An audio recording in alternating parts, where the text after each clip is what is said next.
Hi, I'm Andrew Rosa, and this is Backyard Cinema 101.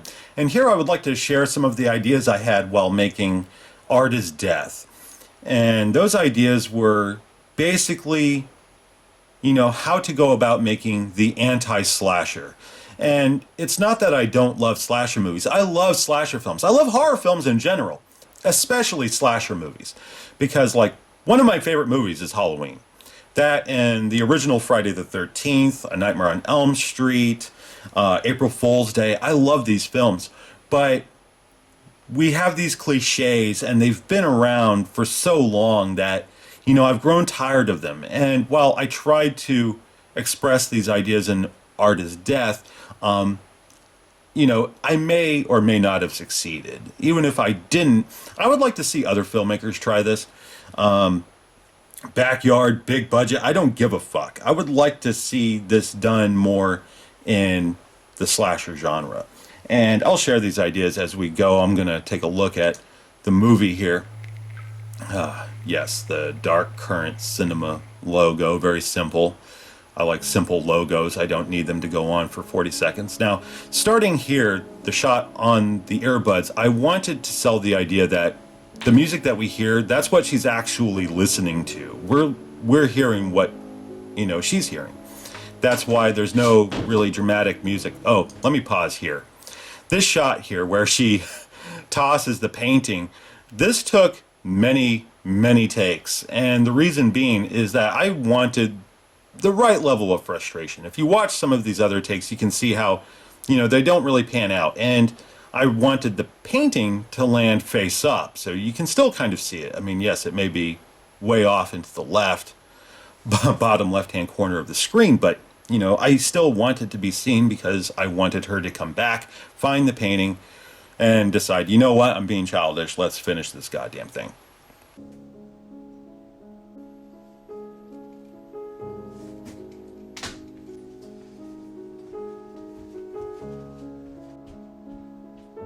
Just to give you an example, and pause.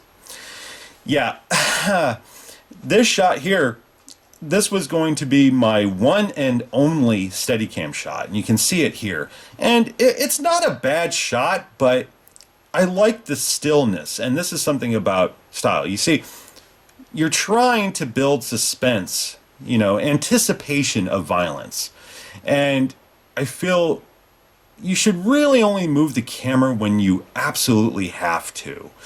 Otherwise compose a goddamn shot. So often I see films like Rob Zombie where it's all handheld and it looks as if they get hours of coverage and they just find the one that's maybe the best in focus and the most in frame, better lighting, what have you, and it just feels lazy. I like to actually compose a goddamn shot.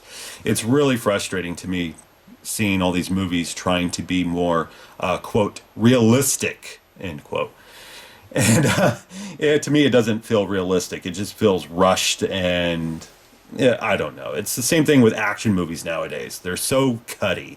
I can't tell you how grateful I was for movies like John Wick, where they actually choreograph an extensive shot and choreography. It just looks fantastic. But going back to the movie, I ditched the one and only Steadicam shot, and it's a cheap Steadicam. I mean, this was something I had learned from a kid that that went to USC, I think it was, or UCLA. He had made his own like poor man Steadicam, and it works great. It's just that it didn't work. I just wanted to keep that stillness, and yeah, so I got this take just to cover my ass. And also, you have the cat Monty, their cat, in the frame, so it gives it a little more life. I didn't want her to seem like a complete recluse, which is comes into play later. Now, playing again. Now, the shot coming up here, there's Jesse outside, and bam, there. Now, in a regular movie, that would have been a stinger.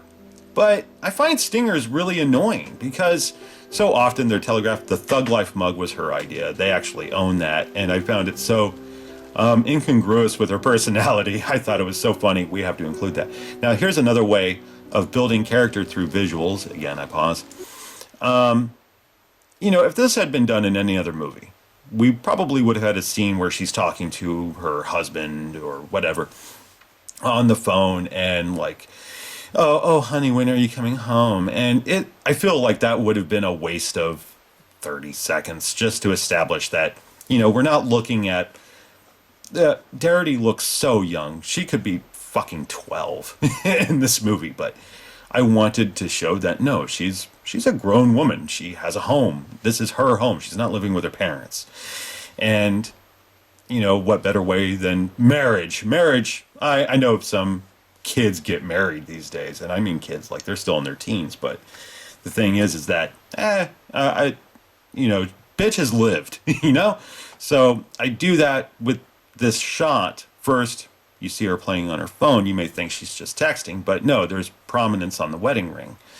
And then you cut to this picture on the fridge. And that's another thing, too. So often in low-budget movies, they want to kind of rob sets of character. Like, if they're having to use an actor's house, they just want to take everything away. And I feel that's wrong. So often I see movies, and it doesn't look as if people live in these places. They just seem so designed. It takes me out of the movie somewhat. Like, why would people have so many lamps or so many, baskets of plastic fruit? It's just dumb. But that's how you convey that, she's a woman. She has a life outside of this scenario. She's married, and happily so from the photos. She's just a frustrated artist. Trying to convey your story or character visually, I feel, in this way, using many shots, really 2 or 3 here, just to sell the idea, hey, she's married, she has a life. I feel it's smoother and less obtrusive than, say, like Roland Emmerich, where he'll just have an orgy of evidence in a single shot and like, oh, well, that's character building. No, you have to spread that out. And here it only took a couple of seconds, and that's it. Meanwhile, tension's building because we have Jessie outside watching her. And again, I wanted the sound to be more real. So it was actually raining the night we shot this, and the rain you hear is actually rain hitting the umbrella being held over the camera. Now this is actually a combination of 2 shots. Clean shot, then boom, the cut is hidden as she passes. And this light here, this was supposed to be a security light that they have outside, and the bulb had blown out. Instead of changing it, Austin had a ridiculous flashlight, and he just had it bounce off the wall, and that worked brilliantly. It just gave me the right amount of light, because I like shadow lighting. I don't like to see every conceivable detail. I just here's a continuity error. The painting is further away from the wall than where it had been. We shot this, in chunks. We did all the stuff in the room at once, and I had already gotten a few shots and forgot, oh wait, she needs to come back with her tea. The whole thing with the key under the mat, I still know people that do this, so that may seem cheap, but I couldn't show her breaking the window. It was a cheap and easy way to get her in. This is a shot I've been wanting to see for a while. Yeah. This is something too. Now, we're going to have Jessie appear here around the corner. Okay, now this is something you just don't see in a lot of slasher movies. We've now shown you that the killer is a woman. That's not something you see in a lot of slasher films. The only ones that really come to mind are movies like Scream 2 and Urban Legend. And I like those movies quite a bit, but I don't like their motivations, and I feel this kind of happens to women a lot in horror films. Their motivations are somewhat pedestrian. It's like, oh, you killed my son in the last movie, prepare to die. Or, oh, you killed my boyfriend in a throwaway flashback, prepare to die. It's boring. There are psychotic women. I'm not saying that to be sexist. I'm just saying, women are just as susceptible to insanity as men, where they don't need semi-relatable motivations. I mean, look at the Manson cult.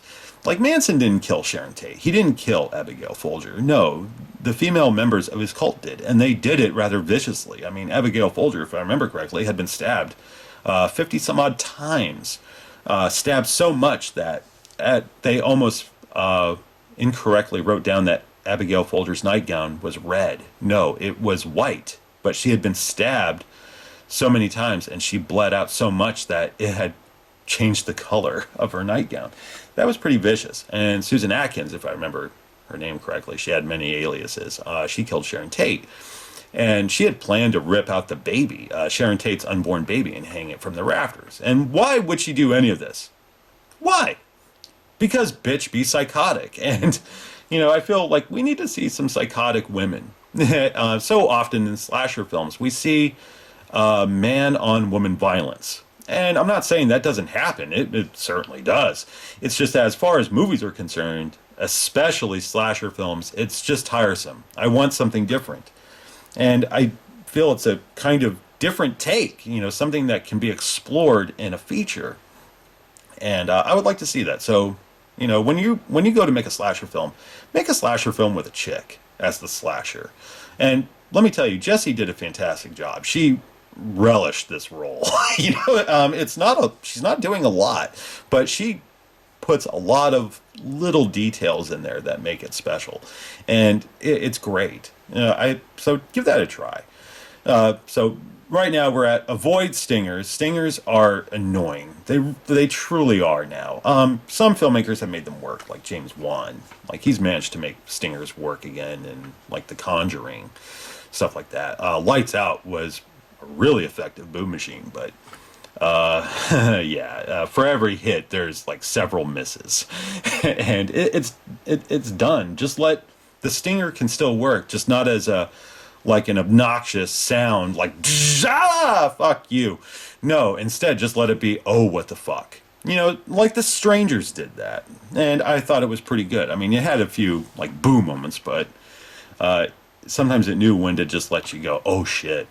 That's better, I feel. I feel they age better than stingers. But continuing on, this is stretching out a moment because she walked. Oh, here's another example of when the camera moves. There we go. That's it. And just to amp up the tension. Now, this is cheating the angle here, this over-the-shoulder shot right there. Really, she's actually like 2 or 3 feet behind Darity. And to the side somewhat. But I wanted the angle to look as if like they're almost cheek to cheek, but they're really not. I mean, if you look at how much out of focus Darity is compared to Jessie, there's actually a considerable distance. And but I wanted this angle where you can just see Jessie looking at the painting, and when she looks at Darity, it's chilling. Like bam, right there. It's oof. And this that whole zoom that zoom shot, it's only a few frames, and this is something too I'll talk about editing wise. That shot was in the moment. Like I realized earlier, I'm like, oh, maybe that's how Darity realizes, oh shit, there's a killer like right next to me. Oh my god. Because if you're an artist, you must have that tunnel vision sometimes where it just kind of kicks in and the rest of the world doesn't seem to matter. And sometimes I've had people sneak up on me when I draw. That happens a lot. I'll get so engrossed. I'm like licking my lips constantly. My tongue hangs out for whatever reason. It's stupid. But I'll get that tunnel vision. I won't pay attention to the world around me. So that's my justification for the killer getting that close. But then having that reflection shot, that was my shining shot, because he has a lot of those smash zooms in his movies, but The Shining especially, like when Shelley Duvall's running around the house and she sees like that guy in the bear suit blowing that dude. It's like, whoa, what the fuck? And that was my little moment there. Now here's something too about this sequence. This sequence scared the shit out of me, and not because it's a scary scene. It's because I didn't think it would work. I wasn't sure it would work. Because here's the thing, I would have loved to have had like a realist shot where we just linger for a few seconds as, Jessie repositions quickly, grabs Darity's hair, whips her head back, slits her throat, and blood sprays onto the painting. I would have loved that shot. The cut would have come with the blood hitting the painting. And, we didn't have the money or the kind of resources to pull that off where we could have done that in one take. So I knew, okay, I'm going to have to do this in cuts. And the cutting itself can be used as a means to kind of create a sense of tension because the pacing has been deliberately slow up until this point, so that the violence hits you and it's a rush. You make it that much more shocking. You're not seeing frames of shots. And whenever you're doing that, when you're getting a take, like if you look at this raw take here, yeah, these raw takes are kind of dull when you just look at them as shots. Just these standard shots from action to cut. It looks boring. So you have to keep in mind that you're not getting, a 4 or 5 second take. You're getting a 15 frame take where you just need those great 20 frames to help sell your idea. And it's rough. It's scary if you don't have it fully imagined. I imagined it fairly easily. It's just that sometimes what you imagine doesn't play out that way when you go to cut a movie. And I wasn't sure how this would work until I would start editing. And if you just look at this, if I go back here to the zoom, it's like, look, 15 frames, 10 frames, 15 frames, 3 frames, and it's a rush of violence. It's just insane. And I hope that it, kind of like, whoa, fuck. Because again, the pacing was slow. It's been built up for 3.5 minutes. And bam, there you go, violence. And the thing here where Jessie rubs Darity's hand on her stomach, I had told her, just go ahead and dip her hand in that little pool of blood next to the painting, do that. But Jessie decided to rub her hand in the blood, and I love it. There's just something kind of delicate about it. It's like, my idea for Jessie's killer is that she's an artist herself. She doesn't get her jollies off from killing. She gets her jollies off from what she's going to do to the body later. And as much as I would have loved to have gotten a quick shot on a dolly where we just push in on, Jessie from behind and you see her like crouched down over Darity's body and she's doing something with the knife, you realize she's doing something to the body. That's what she wanted Darity for.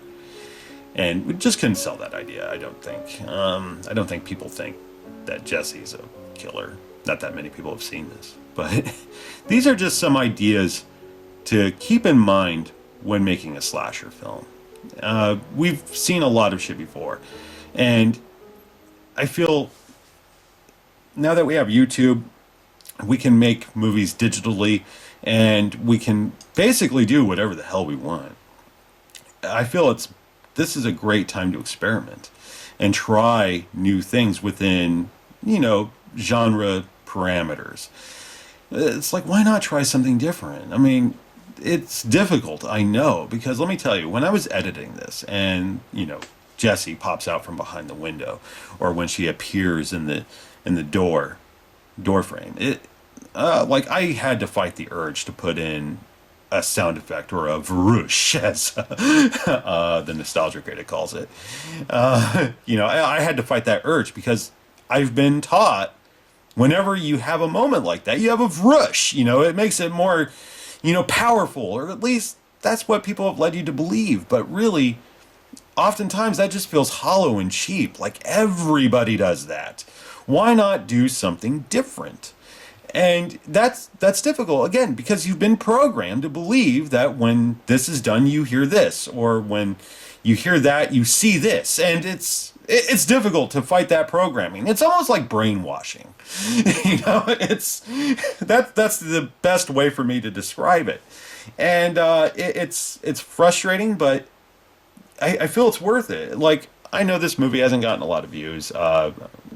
People aren't exactly sharing it. People don't think it's the scariest thing ever, and not that I thought it would be, but I like to make movies and I like to share them with people. They are as much an extension of me as my video game reviews, stuff like that. Those are just a fond remembrance of my childhood, or sometimes an agony from my childhood, depending on the game.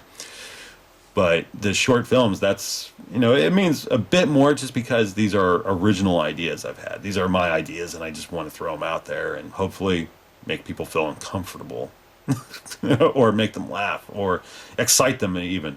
It's just, I would like to see more people try this sort of stuff where you just, if you love genre films, you love genre. I mean, we all love genre movies. We love action movies.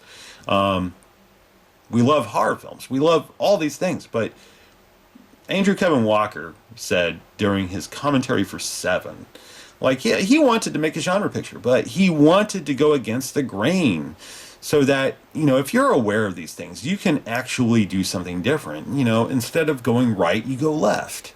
Or instead of turning back, you go forward. It's, if you are aware of these things, then you can maybe work against them and create something new and not better, but different, you know, something refreshing. And I would really, really like to see more people attempt this. But anyway, that's my thing. That's Backyard Cinema 101. Hopefully you've gotten some ideas here to try with your own short film, feature. I don't care what you do. And if you do, if this proves to be helpful, you know what? Give me a call or, you know, hit me up on YouTube, man. I would like to see what you do. And if I'm at all to blame, you know, please feel free. Anyway, thank you for watching. See you next time.